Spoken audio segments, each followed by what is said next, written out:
বন্ধুরা, হাঁটতে হাঁটতে কায়রো শহরের এমন এক এলাকায় চলে আসছি যে এলাকায় কেউই বসবাস করে না। দেখেন সেই কত পুরানো বাড়ি, সেগুলো যেমন ছিল তেমনই রেখে দিয়েছে তারা।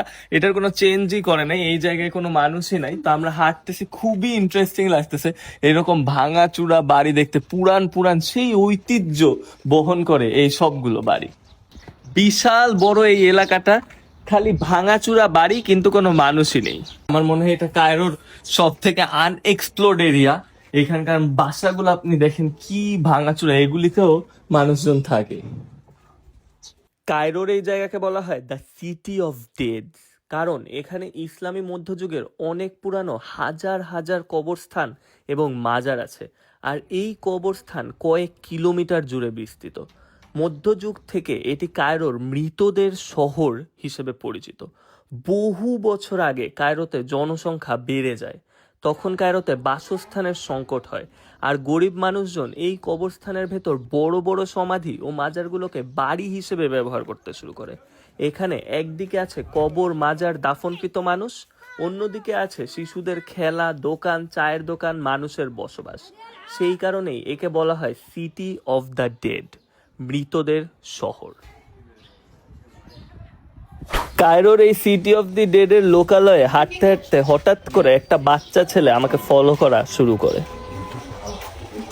এই যে দেখেন, এখানে ইজিপশিয়ান গরু, আমরা ইজিপশিয়ান লোকালয়ে এসে ইজিপশিয়ান গরুও দেখতে পারলাম। বিশাল বড় বড় গরু, বাংলাদেশের থেকে এই গরুগুলো হাইটে অনেকটা লম্বা। কায়রোতে আসলে প্রতিটা বিল্ডিং ই আপনারা দেখবেন একদম সেম কালার, অনেকটা পিরামিডের কালারের মতো, বালু আর মাটি দিয়ে তৈরি মনে হয়। দেখলেই আপনার মনে হবে যে প্রাচীন আমলের বিল্ডিং গুলো। এখানে দেখেন রাস্তার পাশে সবাই কি সুন্দর খেলতেছে বসে বসে, সাইডে হুক্কাও আছে, সকলে হুক্কা খাচ্ছে। মানে এটা ওদের একটা চিল ক্যাফে প্লেসের মতো। Just walking, just walking. I just Then want to when? No, just walking. Is this walking? Oh, ماشي. Yeah. تمشي على رجلك. তা আমি ওকে তখন থেকে বলতেছি আর কি যে আমি শুধুমাত্র এই এলাকাটা দেখার জন্য হাঁটতেছি, কিন্তু আসলে ও আমার পিছনে তখন থেকে যাইতেই আছে এত বড় রাস্তা। আমি আসলে জানি এরা কি করে, এরা আপনার সাথে হেঁটে এরপরে একসময় আপনার কাছ থেকে টাকা চায়।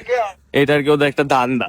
এই যে ওদের অলরেডি শুরু হয়ে গেছে, এখন ওরা হচ্ছে টাকা চাচ্ছে। ওরা বলতেছে যদি টাকা না থাকে তাহলে ওরা কার্ডও অ্যাকসেপ্ট করবে।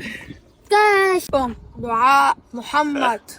এদিকে دعاء আছে। محمد. বন্ধুরা দেখতে পারতেছেন যে বাচ্চাটা আমার জন্য আস্তে আস্তে দোয়া পড়া শুরু করে। আমি তখন ভয় পেয়ে যাই যে আরো কিছুক্ষণ ওর সাথে থাকলে আমার জানাজাও পড়া শুরু করে দিবে, তাই আমি ওই জায়গার থেকে পালিয়ে যাই।